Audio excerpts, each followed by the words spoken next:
Good afternoon and welcome back to the virtual America's Food and Beverage Show.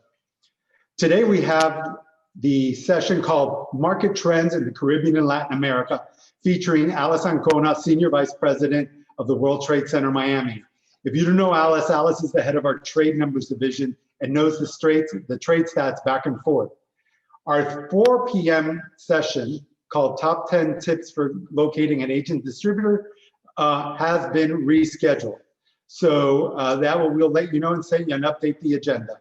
So our next speaker, as I mentioned, is Alice Ancona, Vice President of the World Trade Center Miami.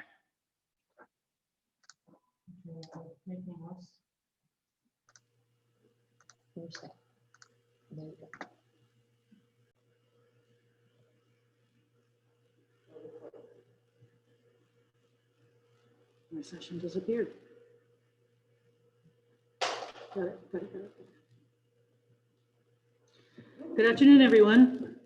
As Ivan mentioned, I am the Senior Vice President and CEO of the World Trade Center Miami, and I will be going over trade trends for Latin America and the Caribbean. I'm going to start off with a little bit more of a global overview and drill down, especially since we are undergoing COVID, which has impacted the world in more interesting ways than we know. A little bit about us. The World Trade Center Miami helps support two-way trade. In particular, focuses on assisting small and medium-sized enterprises. And one of the ways that we help connect these companies to the global marketplace is through trade shows like the America's Food and Beverage Show. And next year, our Air Cargo and Supply Chain Americas conference. So to get us started, I want to cover a couple of trends that we're seeing. 3 big trends globally are impacting trade and the movement of goods as well as the markets around the world. The first big one is divergence. So there's an uneven impact that COVID has had across various industry sectors and various markets internationally. Future faster is our second trend. Digital adoption has been extraordinarily fast. There are trends that we've seen in the marketplace accelerate the adoption of digital technologies in as quickly as something that should have been done in would have taken place at 5 years from now is taking place immediately. So we are seeing significant digital adoption and implementation. And more importantly, it's becoming much more sticky. So these are trends that are going to stay with us long past COVID, and will certainly have an impact on consumption patterns around the world. And the third big trend is supply chain shifts. So this is something that started before COVID with the US-China trade disputes, but have then reverberated and have been accelerated and certainly amplified by COVID. So we are seeing supply chains look at relocation, in some cases regionalization, and to some extent nearshoring. So I'll go over that one in less detail. I'll focus during this presentation primarily on the first 2 trends, which are divergence and future faster. So to get us started, divergence. So we'll talk about industry sectors that have been impacted in various ways due to COVID. Some of them will have a longer recovery time, 2 to 3 years. Others will recover within a year. What we're seeing is primarily a divergence in industry sectors. So to the left in the dark color, black, you'll see the industry sectors that are certainly going to be impacted or being negatively impacted right now during COVID, but will likely be impacted through next year, through 2021. Not surprising, automotive, fashion and luxury, tourism, construction and real estate, aviation and maritime, financial services. These are some of the sectors that are experiencing a negative downturn in their sector. On the right in green, you will see those sectors that are considered winners, where we've seen some growth. Logistics, of course, logistics has been kind of the big hero during COVID, but high tech, e-commerce, information, communications, technology, healthcare, agricultural, food and beverage processing and retail, pharma, and medical supplies. So these are the sectors where we've seen recovery and even growth in some cases during COVID, and we expect to see continued growth going forward. Again, divergence among industry sectors, future faster. A lot of these sectors have accelerated their economic growth and impact as a result of COVID, and will likely maintain that clip going after 2021 and post-COVID. So to focus on market divergence, so we'll see here, this is a poll that Reuters took of where we see GDP differentiation and growth impact patterns as a result of COVID. And this also has a little bit of a forecast timed into it. Green being those that are in positive growth. And as you can see, no one is in any kind of forecasting GDP growth at the moment. But those that are in yellow or light orange or even orange are expecting to have a lesser impact. And those that are in red are going to have a greater impact. So this is scattered across the world. As you can see, Latin America is in the darker orange, so they're experiencing a greater impact. The Latin American and Caribbean region was affected by COVID a little bit after everybody else. Asia was the first one, and first one being out. Australia is not going to have any negative GDP and did not experience a negative GDP impact as a result of COVID. So there are parts of the world that did not experience any negative impacts to their GDP as a result of that. So international markets are being affected in very different ways as a result of COVID and what we see going into the rest of 2020 and into early 2021.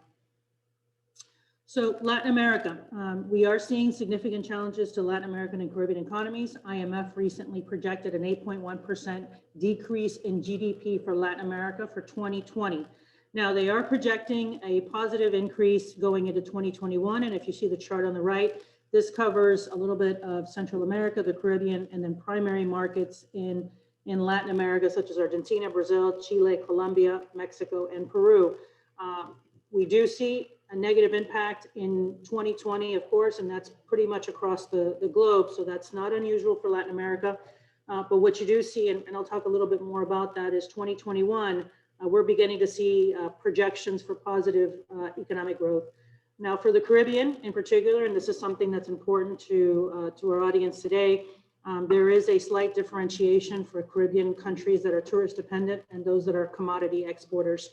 So those will be impacted in different ways in terms of recovery. Those that are more tourist dependent economies will likely come out of this a little bit slower with a little bit less growth, as tourism will take a lot longer to recover than commodity exports.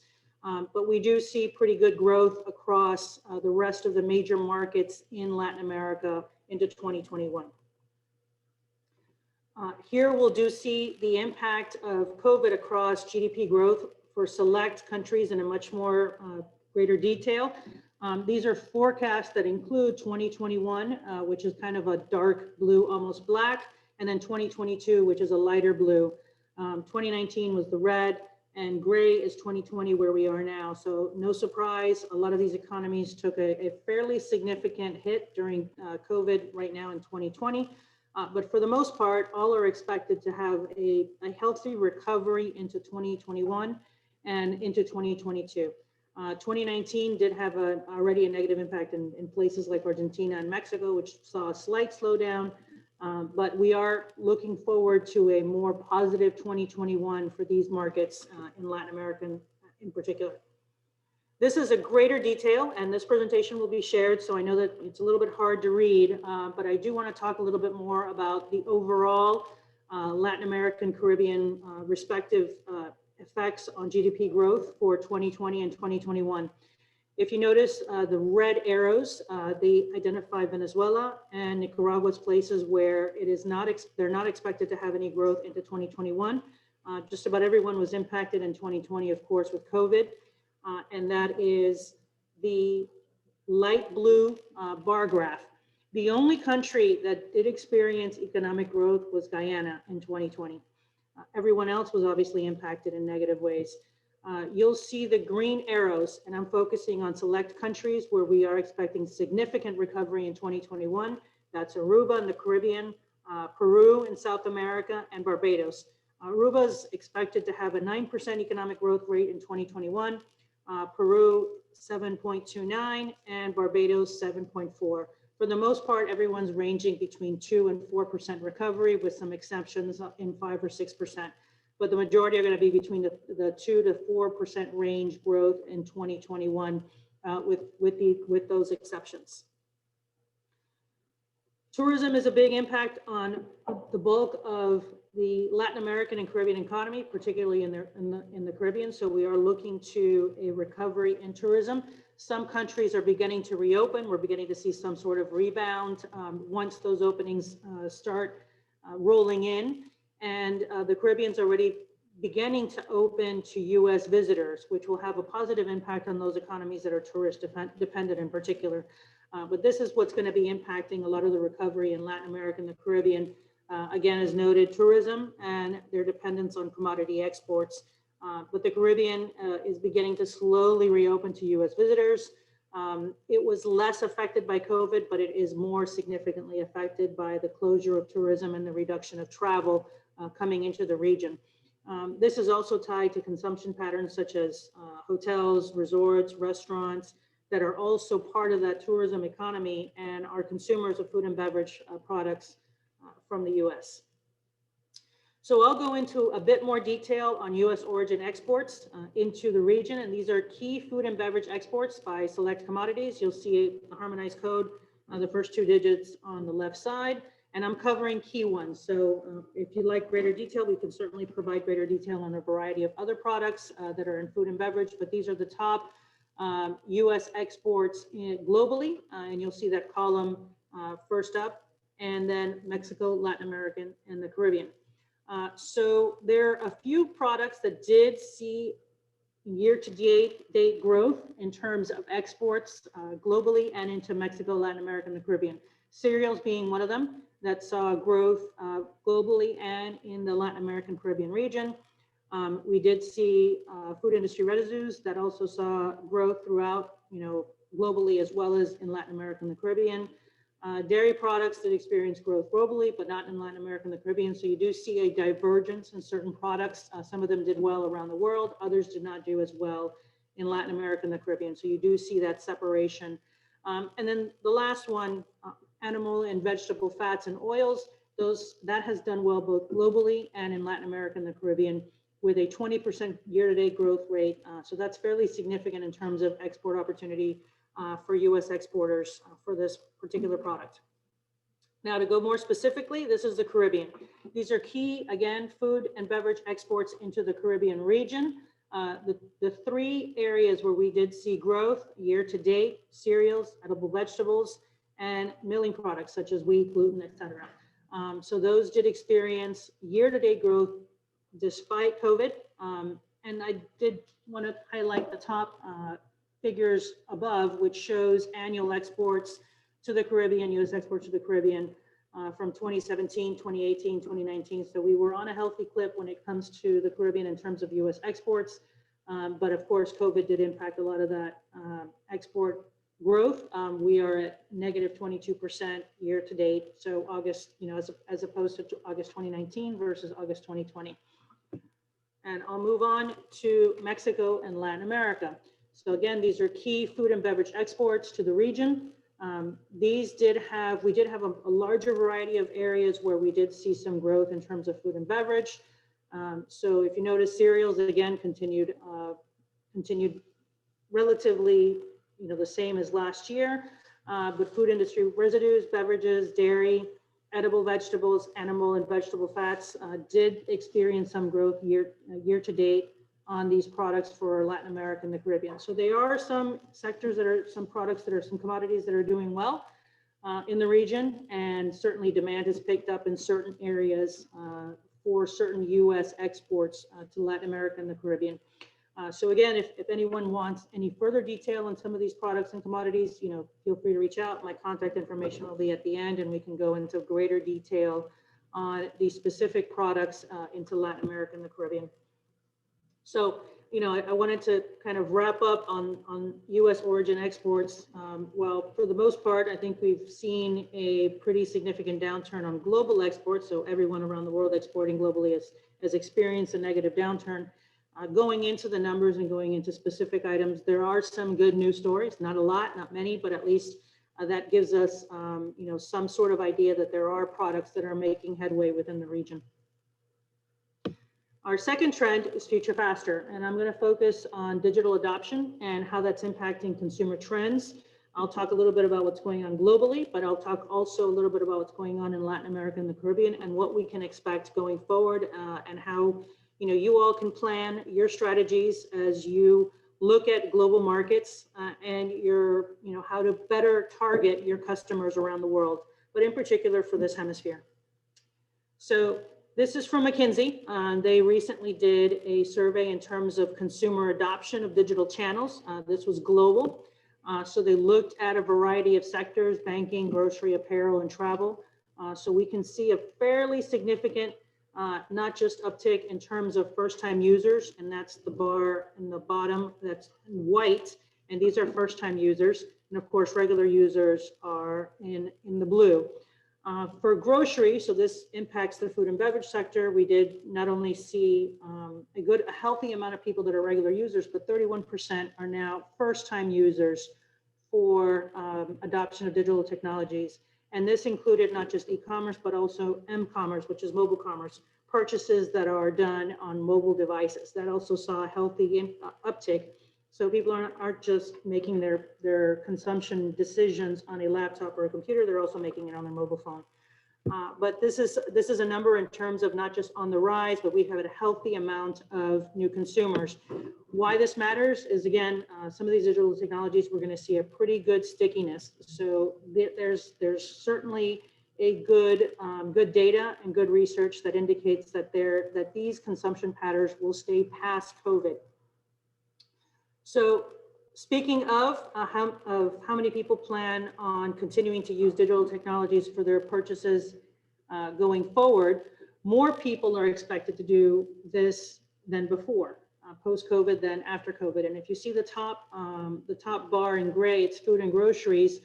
This area in particular globally is an area where we do expect a pretty healthy positive growth going forward post-COVID. So not only did a lot of folks first-time users of e-commerce and digital for their food and grocery consumption during COVID, there is a healthy expectation that it will remain somewhere between 15 and 30% will continue to use digital technologies, e-commerce for their continued purchases past COVID. So what do people factor into their decision-making process? So again, this is a global survey, but if you notice the red arrows, Mexico and Brazil, which are the top primary markets in Latin America, this was a survey that was done on what are the decision-making processes, what keeps people going back to using a brand, particularly across e-commerce. And I did want to highlight one area, which is quality and organic, and that does impact food and beverage.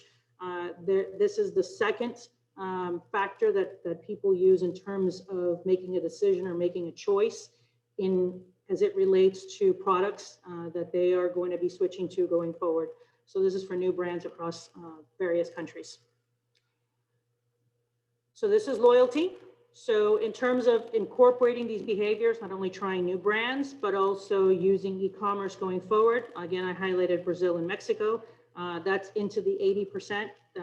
Folks can intend to continue to not just use e-commerce, but also in terms of brands that they've tried based on their experience during COVID. So this is a fairly significant amount of stickiness that we are expecting to see in the market past COVID, and would certainly impact your decision, your marketing and outreach when it comes to the region. And to talk a little bit about the change in e-commerce revenue. And these are select markets in Latin America: Peru, Mexico, Brazil, and Colombia. And gray in the middle is the aggregate of Latin America. Obviously, we saw a tremendous resurgence or usage of e-commerce as a result of COVID on purchasing using e-commerce. But Peru was one that stood out the most. It was a 900% increase in the use of e-commerce during COVID. And we do expect to see, again, a good amount of that stickiness stick through. For the average for the region, it's about 65% of these consumers will continue to use e-commerce after COVID, or have an intention to continue to use e-commerce as a means of acquiring their products after COVID. And I'll focus a little bit on the last one, and this is an area we're not going to spend a lot of time on, which is supply chain shifts. And this is something that I imagine a lot of you have been impacted or have been seeing it in the news as it relates to where supply chains are moving, production centers, et cetera, and how consumers will be getting their products, as well as how this will impact B2B trade. So just to cover a little bit of what's happened, the U.S. administration had indicated a strong desire of shifting production or attracting greater production, not just into the U.S., but also into the North American region. with the implementation of USMCA or the new NAFTA, we did see that larger push, not just from the administration, but from Mexico also in particular, in terms of attracting supply chains and greater production in the region, taking advantage of the new USMCA. But we're not alone in the hemisphere. India has been one place that has been looking at attracting supply chains away from China. And most companies, as we're beginning to do surveys and looking at what industry sector experts are talking about in terms of supply chain shifts, some companies are not looking at necessarily leaving China, but adopting a China plus one strategy. So they'll be looking at shifting productions to an additional market for particularly for targeting the U.S. consumer, which is a primary consumer for us here. But this will certainly have an impact on Latin America. Many of these countries are also looking at targeting additional supply chains moving into the region and leveraging their relationships to the U.S. marketplace, in particular those countries that do have free trade agreements with the U.S. And that will have an impact not just on costs, but also on transportation and reaching new markets within the region as well as consumers. So this concludes my presentation. On the screen, you will see my contact information. Happy to answer any questions afterwards. Feel free to send me an email. My email address is listed on the screen, so is my number, our number here at the World Trade Center. And with that, my presentation has concluded.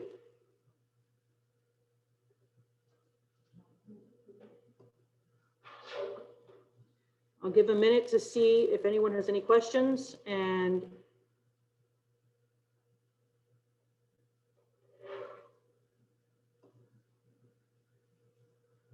all right, no questions.